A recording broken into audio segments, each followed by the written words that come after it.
Welcome to the Whistle. நான் Peter MGS. Pushpanathan Arumugam direct பண்ணிக்கக்கூடிய காமு காப்பி படத்தோட ரிவ்யூ தான் நம்ம இந்த வீடியோவில் பார்க்க போகிறோம். நேசிச்சவங்க கூட இல்லைண்ணா வெற்றி கூட தோல்விதான்பா. காமு காப்பி, அதாவது கல்யாணத்துக்கு முன் கல்யாணத்துக்கு பின், அதுதான் இந்த படத்தோட டைட்டில். பொதுவாக காதலிச்சு கல்யாணம் பண்ணிக்கக்கூடியவங்க கல்யாணத்துக்கு அப்புறம் அந்த காதல் குறையும் போது அல்லது இல்லாமல் ஆகும்போது என்ன மாதிரி பிரச்சனைகள்லாம் வரும் அப்படிங்கிறது தான் இந்த படத்தோட ஒன்லைன். இந்த படத்தோட ஸ்டோரி லைன் என்ன அப்படின்னு சொல்லி பார்த்தோம்னா, அன்பு அனு அப்படிங்கிற ஒரு கப்பல் இருக்காங்க. காதலிச்சு வீட்டை எதிர்த்து கல்யாணம் பண்ணிக்கக்கூடிய ஒரு கப்பல். கல்யாணத்துக்கு முன்னாடி இந்த காதல் கொஞ்சம் கொஞ்சமாக குறைய ஆரம்பிக்குது. எதுக்கு எடுத்தாலும் சண்டை வர ஆரம்பிக்குது. சின்ன சின்ன சண்டையில் ஆரம்பிச்சு ஒரு கட்டத்தில் டைவர்ஸ் வரைக்கும் போய் நிற்குது. அவங்களோட லவ் ஸ்டோரி என்ன, மேரேஜ் லைஃப்ல எதனால் இவ்வளோ பிரச்சனைகள் வருது, ஹீரோவோட சினிமா கனவு என்ன ஆகுது, குடும்ப வாழ்க்கையும் சினிமா கனவையும் பேலன்ஸ் பண்ண முடியாமல் ஹீரோ எந்த அளவுக்கு ஸ்ட்ரகிள் ஆகுறாரு, அந்த ஸ்ட்ரகிள்ஸ் வந்து ஃபேமிலி லைஃப் எப்படி அஃபெக்ட் பண்ணுது, அதை ஹேண்டில் பண்ண முடியாம ஹீரோயின் என்ன மாதிரி விஷயங்கள்லாம் ஃபேஸ் பண்றாங்க, கடைசியா இந்த டைவர்ஸ் கேஸ் என்னாச்சு, இதெல்லாம் தான் இந்த படத்தோட மீதி கதை. ஃபர்ஸ்ட் இந்த படத்தோட பாசிட்டிவ்ஸ் பத்தி பார்த்தோம்னா, இப்போ ஒரு ஸ்டோரி லைன் சொல்லியிருந்தால, இது நம்ம எல்லாருக்குமே கனெக்ட் ஆகக்கூடிய ஒரு ஸ்டோரி லைனாக தான் இருக்கும். காதல் வாழ்க்கையாக இருந்தாலும் சரி, கல்யாண வாழ்க்கையாக இருந்தாலும் சரி, ஆரம்பத்தில் இருக்கக்கூடிய அன்பு ஏதோ ஒரு கட்டத்தில் இல்லாமலாகும் அல்லது அது வந்து ஒரு பிரச்சனையாக மாற ஆரம்பிக்கும் அப்படிங்கிற சுச்சுவேஷன் வந்து நம்ம எல்லாருமே ஃபேஸ் பண்ணியிருந்திருப்போம். அப்படிங்கிற வகையில் எல்லாருமே கனெக்ட் பண்ணிக்கக்கூடிய ஒரு ஐடியாவாக தான் அது இருந்துச்சு. அதே போல கல்யாணத்துக்கு முன்னாடி பின்னாடி அப்படிங்கிறப்போ ஒரு கப்பல் எடுத்துக்கிட்டு அவங்களோட ஸ்டோரியை மட்டும் சொல்லாமல் இதில் கிட்டத்தட்ட 3 கப்பல் வராங்க. ஒரு கப்பலோட கல்யாணத்துக்கு முன்னாடி காதலை மட்டும் நம்ம பார்க்குறோம். இன்னொரு கப்பல் கல்யாணத்துக்கு அப்புறமான அவங்களோட லைஃப் ஸ்டைலை மட்டும் நம்ம பார்க்குறோம். அடுத்ததா ஹீரோ ஹீரோயின் இவங்களோட கல்யாணத்துக்கு முன்னாடி பின்னாடி இது ரெண்டுமே நம்ம பார்க்குறோம். ஸோ 3 டிஃப்ரெண்ட் கப்பல் இருக்காங்க. அவங்களுக்குள்ள 3 டிஃப்ரெண்டான காதலும் பிரச்சனையும் இருக்குது அப்படிங்கிறத வந்து ஒரு நான் லீனியர் ஸ்க்ரீன் பிளேவா இன்ட்ரெஸ்டிங்காக ப்ரெசென்ட் பண்ணியிருக்காங்க. இப்போ இங்கே 3 ஜோடி இருக்காங்க அப்படிங்கிறப்போ அதில் ஒரு ஜோடி வந்து கல்யாணத்துக்கு முன்னாடி இருக்கக்கூடிய காதல், கொஞ்சம் கொஞ்சம் காதலிக்கக்கூடிய காதல், எல்லாத்தையுமே ரசிச்சு எல்லாத்தையுமே அக்செப்ட் பண்ணிட்டு இருக்கக்கூடிய ஒரு காதல் இருக்குது. அதுக்கப்புறமா கல்யாணத்துக்கு முன்னாடி இருந்த காதல் இப்போ ஏன் இல்லை, கல்யாணத்துக்கு முன்னாடி இருந்த மாதிரி நீ இப்போ ஏன் இல்லை அப்படின்னு சொல்லிட்டு எதுக்கெடுத்தாலும் சண்டை போட்டுட்டு இருக்கக்கூடிய ஒரு மேரிட் கப்பல். அதுக்கப்புறமா ஒரு அரேஞ்ச் மேரேஜ் பண்ண ஒரு கப்பல் இருக்காங்க. பொண்டாட்டியை எதுக்கெடுத்தாலும் உதாசீனப்படுத்திக்கிட்டு அவளை தனக்கு அடிமையாக தான் வச்சுக்கணும் அப்படின்னு நினைச்சிட்டு இருக்கக்கூடிய ஒரு பையன். அவங்களுக்குள்ள இருக்கக்கூடிய அந்த கான்ஃபிளிக்ஸ், இந்த 3 கதைகளுமே நான் லீனியரா தான் டிராவல் ஆகுது.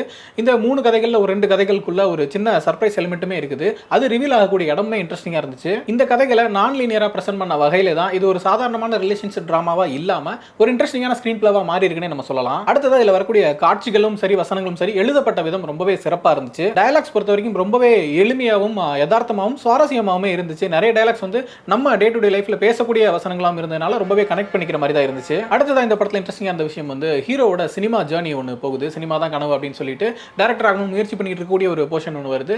அதுவுமே ரொம்ப இன்ட்ரெஸ்டிங்காக இருந்துச்சு. நிறைய பெரிய ஆசைகளோடையும் கனவோடையும் வேலையெல்லாம் விட்டுட்டு சினிமா தான் முக்கியம் அப்படின்னு சொல்லி ட்ரை பண்ணக்கூடிய ஒரு இளைஞன் வந்து என்ன மாதிரி ஸ்ட்ரகிள்ஸ் எல்லாம் ஃபேஸ் பண்ணுவான் அப்படிங்கிறது வந்து ரொம்ப அழகாக காட்டியிருக்காரு. வேலைக்கு போகாம எல்லாத்துக்கும் பொண்டாட்டியே தான் எதிர்பார்த்துட்டு இருக்கேன் அப்படின்னு சொல்லி கிண்டல் பண்ணக்கூடிய ஃப்ரெண்ட்ஸாக இருக்கட்டும், வாய்ப்பு தேடி போற இடங்கள்ல அலட்சியமா பேசக்கூடிய ப்ரொடியூசர்ஸாக இருக்கட்டும், ஸ்கிரிப்ட் எழுதி கொடு, சீன் எழுதி கொடுன்னு சொல்லிட்டு யூஸ் பண்ணிக்கக்கூடிய நபர்களாக இருக்கட்டும், இந்த மாதிரி அவரோட ஏரியா வந்து ரொம்ப இன்ட்ரெஸ்டிங்காக வந்திருக்கு. அதுலயும் குறிப்பா அதில் ஒரு கோ டைரக்டர் சந்தானம்னு ஒரு கேரக்டர் வராரு. அவர் ஹீரோவை ஹேண்டில் பண்ணக்கூடிய விதமா இருக்கட்டும், அதுக்கு ஹீரோ ரியாக்ட் பண்ணிக்கூடிய அந்த ஒரு பர்டிகுலர் சீக்வன்ஸாக இருக்கட்டும், ரொம்ப இன்ட்ரெஸ்டிங்காக வந்திருக்கு. அந்த சந்தானம் மாதிரி சினிமா சர்க்கிளுக்குள்ள வரக்கூடிய நிறைய சின்ன சின்ன கேரக்டர்ஸ் வராங்க.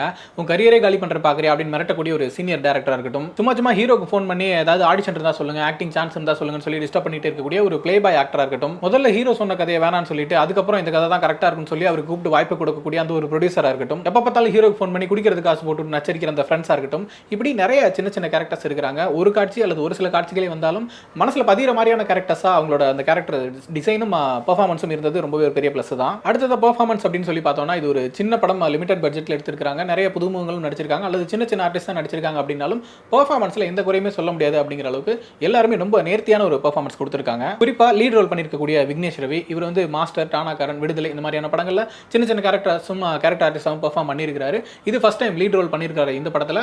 பட் ஃபர்ஸ்ட் படம் வந்து லீட் ரோல் பண்றாரு அப்படிங்கிறதே தெரியாத அளவுக்கு ரொம்ப டீசென்டான நீட்டான ஒரு பெர்ஃபார்மன்ஸ் கொடுத்திருக்காரு. பேஷனை நோக்கியும் போக முடியல, ஃபேமிலி கமிட்மெண்ட்ஸையும் பேலன்ஸ் பண்ண முடியல அப்படின்னு சொல்லிட்டு அது ரெண்டுத்துக்கும் நடுவில் மாட்டிக்கிட்டு முழிக்கக்கூடிய ஒரு கேரக்டர் தான். நம்ம எல்லாருமே நிறைய பேருக்கு ரிலேட் பண்ணிக்கக்கூடிய, கனெக்ட் பண்ணிக்கக்கூடிய ஒரு கேரக்டராக தான் இருந்துச்சு. அதை முடிஞ்ச வரைக்கும் கன்வின்சிங்காக ரொம்பவே சூப்பராக பெர்ஃபார்ம் பண்ணியிருக்காரு. அடுத்ததாக சரண்யா ரவிச்சந்திரன் இந்த படத்தில் ரொம்ப பியூட்டிஃபுல்லாக நடிச்சிருக்காங்க. அவங்கள சின்ன சின்ன கேரக்டர்ஸாக பார்த்துருக்கோம். ஒரு செகண்ட் ஹீரோயின் அந்த மாதிரியான விஷயங்களில் பார்த்துருக்கோம். பெரும்பாலும் சோகமான அல்லது வந்து கொஞ்சம் ட்ராஜடியான விஷயங்கள்ல தான் பார்த்துருக்கோம். இந்த படத்தில் வந்து ரொம்ப ரொமான்டிக்கான விஷயங்கள்லாம் ரொம்ப அழகாக பெர்ஃபார்ம் பண்ணியிருக்காங்க. லவ் பண்ணும்போது இருக்கட்டும், கல்யாணத்துக்கு அப்புறமா இருக்கட்டும், அந்த ஃபேமிலி லைஃபுக்குள்ள அந்த சின்ன சின்ன குறுமான விஷயங்கள் பண்றது இருக்குல்ல, அது ரொம்ப கியூட்டாவே பெர்ஃபார்ம் பண்ணியிருக்காங்க. அதே போல சில சீரியஸான பிரச்சனைகள் வரும்போது அதை எப்படி ஹேண்டில் பண்றாங்க, அந்த ஃபேமிலி இஷ்யூஸ் வந்து அவங்க எப்படி ஃபேஸ் பண்றாங்க அப்படிங்கிற காட்சிகள்லையுமே எமோஷனலாக ரொம்ப நீட்டாக பெர்ஃபார்ம் பண்ணியிருக்காங்க. அடுத்ததா இன்னொரு கப்பலா டிஎஸ்கே அண்ட் பிரியதர்ஷினி வராங்க. டிஎஸ்கே அவர் நம்ம எவ்வளோ படங்களில் பார்த்துருந்தாலும் இப்போ அந்த சீரியஸான கேரக்டர்ஸும் கொஞ்சம் சூப்பராக எடுத்து பண்ணிட்டு இருக்காரு. லேட்டஸ்ட் உதாரணம் வந்து லப்பர் பந்து. இந்த படத்தில் விதத்தில் ஒரு சூப்பரான கேரக்டர். ஒரு பக்கம் லவ்வர் பாயா ஃப்ளர்ட் பண்ணிக்கிட்டு ஜாலியாக லவ் பண்ணிக்கிட்டு இருக்கணும், இன்னொரு பக்கம் வந்து ப்ரொடியூசர்கிட்ட தேடி கதை சொல்லிக்கிட்டு இருக்கணும், சினிமா வாய்ப்பு கிடையாமல் கஷ்டப்பட்டுக்கிட்டு இருக்கணும். அதுக்கப்புறம் இந்த பிரச்சனைகளில் வந்து லவ் அஃபெக்ட் பண்ணும்போது அதில் சீரியஸான சில முடிவுகள் எடுக்க வேண்டியிருக்குன்னு சொல்லிட்டு ஒரு ஹோல்சமான கேரக்டர் தான். அதை வந்து ரொம்ப நீட்டாக பெர்ஃபார்ம் பண்ணியிருக்காரு. அதே போல் பிரியதர்ஷினி இவங்களுமே வேற படங்களில் வந்து சின்ன சின்ன கேரக்டர்ஸ் பண்ணியிருந்தாலும் இந்த படத்தில் ரொம்ப முக்கியமான ஒரு கேரக்டர் ரொம்ப நீட்டாக பெர்ஃபார்ம் பண்ணியிருக்காங்க. அடுத்தது அந்த மூணாவது கப்பல் நிரஞ்சன் அண்ட் அபிராமி. அந்த நிரஞ்சன் வந்து ரொம்ப பயங்கரமான ஒரு கேரக்டர், பயங்கர ஆணாதிக்கத்தனம் உள்ள ஒரு கேரக்டராக தான் இருக்கிறாரு. எல்லா வகையிலுமே வந்து பொண்டாட்டி வந்து அமைக்கிட்டே இருக்கணும், அவங்களை அவங்களுக்கு அடிமையாக தான் வச்சுக்கணும் அப்படின்னு நினைக்கக்கூடிய ஒரு கேரக்டர் பயங்கரமாக பண்ணியிருக்காரு. அவர் பார்த்தாலும் இரிட்டேட் ஆகணுங்கிற மாதிரி இருக்கும்ல, அது வந்து ரொம்ப பர்ஃபெக்டாக பண்ணியிருக்காரு.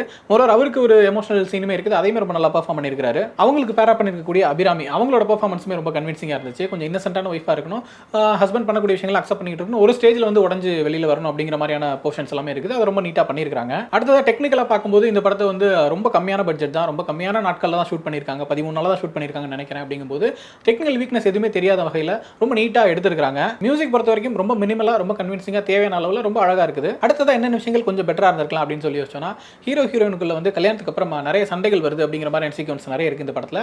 பெரும்பாலான சீக்வன்ஸ் வந்து ரொம்பவே ஆர்கானிக்காக தான் இருக்குது. யூஸ்வலாக பேசிக்கும் போது எப்படி சண்டை வரும் அப்படிங்கிற மாதிரி காட்சிகள் தான் இருக்குது. பட் ஒரு சில காட்சிகள் கொஞ்சம் ஆர்டிஃபிஷியலாக இருந்த மாதிரி இருந்துச்சு. உதாரணத்துக்கு அந்த குழந்தைய பற்றி பேசக்கூடிய ஒரு சீக்வன்ஸ் ஒன்று வருது, குழந்தை வேணுமா வேணாமா அப்படிங்கிற ஒரு சீக்வன்ஸ். அந்த சீக்வன்ஸ் கொஞ்சம் ஆர்டிஃபிஷியலாக இருந்த மாதிரி இருந்துச்சு. ஹீரோ வந்து குழந்தை வேணும் அப்படின்னு சொல்லி சொல்றாரு. அந்த சிச்சுவேஷனில் பார்த்தோம்னா ஹீரோக்கு வேலை இல்லை, ஹீரோயின் மட்டும் தான் வேலைக்கு போயிட்டு இருக்காங்க. இவருக்கு சினிமா வாய்ப்பும் கிடைக்குமான்னு தெரியல. அப்படியான சிச்சுவேஷனில் வந்து அவர் எதுக்கு குழந்தை வேணும்னு கேட்கணும் அப்படிங்கிற ஒரு பெரிய கேள்வி இருக்குது. அதே போல ஹீரோயின் வந்து இல்லை குழந்தை வேணாம் அப்படின்னு சொல்லி சொல்றாங்க. சரி, சொல்றதெல்லாம் ஓகே, அவங்க சொல்றதுக்கான காரணம் என்ன அப்படின்னு சொல்லி பார்த்தோம்னா அவங்க வந்து ஃபினான்ஷியலாக இருக்கிற பிரச்சனைகள் எல்லாமே லிஸ்ட் அவுட் பண்ணி சொல்லிட்டு இருக்காங்க. சொல்றது கூட பரவாயில்ல, பட் அதுக்கு முந்தின சீக்வன்ஸ்ல பார்த்தோம்னா அவங்க பயங்கரமா சண்டை போட்டுக்கிட்டு கோவமா ஒருத்தர் மூஞ்ச தூக்கி வச்சுட்டு உட்காந்துருந்தாங்க. இந்த பிரச்சனை வரும்போதுமே அதே மாதிரி தானே அந்த ஆர்குமெண்ட் போயிருந்திருக்கணும். திடீர்னு சிரிச்சுக்கிட்டே வந்து இது ஒரு விளம்பரத்தில் நடிக்கிற மாதிரி பால் பாக்கெட் இருக்கா, அது இருக்கா, இது இருக்கா, இது இருக்கான்னு சொல்லிட்டு ஏதோ ஸ்கூல்கள் ரைம் சொல்ற மாதிரி சிரிச்சுக்கிட்டே பேசிக்கிட்டு இருக்காங்க. ஹீரோவுமே அதே மாதிரி தான் டக்குன்னு முறைச்சிட்டு கோவப்பட்டு இருந்தவர் ரொம்ப ஃபன்னியா சிரிச்சுக்கிட்டே குழந்தை வந்துருச்சு நம்மளாம் சேர்ந்து சண்டை போட்டுட்டு இருக்கலாம் அப்படிங்கிற மாதிரி சொல்றாங்க. அந்த காட்சிகள் வந்து அவ்வளவு தூரம் கன்வின்சிங்கா இல்ல. மொரோவர் சரண்யா வந்து குழந்தை வேணாம் அப்படின்னு சொல்லி சொல்றதுக்கு ஃபினான்ஷியல் காரணங்கள் மட்டுமே சொல்லிட்டு இருக்காங்க. எனக்கு என்னமோ அந்த இடத்துல ஒரு பெண்ணா எமோஷனலாகவும் ஃபிசிக்கலாகவும் அந்த இடத்துல ரெடியா இருக்காங்களா அவங்க குழந்தைக்கு அப்படிங்கிற ஏரியாவே அட்ரஸ் பண்ணியிருந்தா எனக்கு கொஞ்சம் பெட்டரா இருந்திருக்கும்னு தோணுது. இந்த மாதிரி ஒரு சில சண்டை காட்சிகள் வந்து எதுக்கு திடீர்னு சண்டை போட்டுக்கிறாங்க, எதுக்கு திடீர்னு சிரிக்கிறாங்க அப்படிங்கிற மாதிரி கொஞ்சம் ஆர்கானிக்கா இல்லாத மாதிரி இருந்துச்சு. அதை தவிர்த்துட்டு ஓவராலா ரொம்ப நீட்டான ரொம்ப இன்ட்ரெஸ்டிங்கான ஒரு படமா தான் இந்த காமு காப்பி வந்திருக்கு. எனக்கு என்ன ஆச்சரியமா இருக்கு அப்படின்னா, நம்மளாம் ஷார்ட் ஃபிலிம் எடுக்கிறதுக்கே 10 நாள் 20 நாள் அப்படின்னு சுத்திட்டு இருக்கும்போது ஒரு ஃபீச்சர் ஃபிலிம் 1.5 மணி நேரத்துக்கு மேல கூடிய ஒரு படத்தை வந்து 13 நாள்ல ஷூட் பண்ணி முடிச்சிருக்காங்க அப்படிங்கிறது ஒரு பெரிய சர்ப்ரைஸா தான் இருக்குது. மொரோவர் இந்த படத்தோட பட்ஜெட்டை கேட்கும் போதுமே ஆச்சரியமா இருந்துச்சு. இந்த பட்ஜெட்ல ஒரு படமே பண்ணி முடிச்சிடலாமா அப்படிங்கிற அளவுக்கு அப்படி ரொம்ப நல்லா எழுதப்பட்ட ஒரு திரைக்கதை, அதை ரொம்ப வெல் பிளான்டா எக்ஸிக்யூட் பண்ணிருக்க ஒரு படமா தான் இந்த படம் வந்திருக்குது. நிச்சயமா நம்ம எல்லாருக்குமே கனெக்ட் பண்ணிக்கக்கூடிய ஒரு ஸ்டோரி லைன் இந்த படத்துக்குள்ள இருக்கிறதுனால பெரிய அளவில் கனெக்ட் பண்ணி என்ஜாய் பண்ணி என்டர்டெயின் ஆகக்கூடிய ஒரு படமா தான் இந்த படம் இருக்கும். நீங்களும் படம் பாருங்க, பார்த்துட்டு உங்களோட ஒப்பீனியன் என்ன அப்படிங்கிறத கமெண்ட்ல சொல்லுங்க.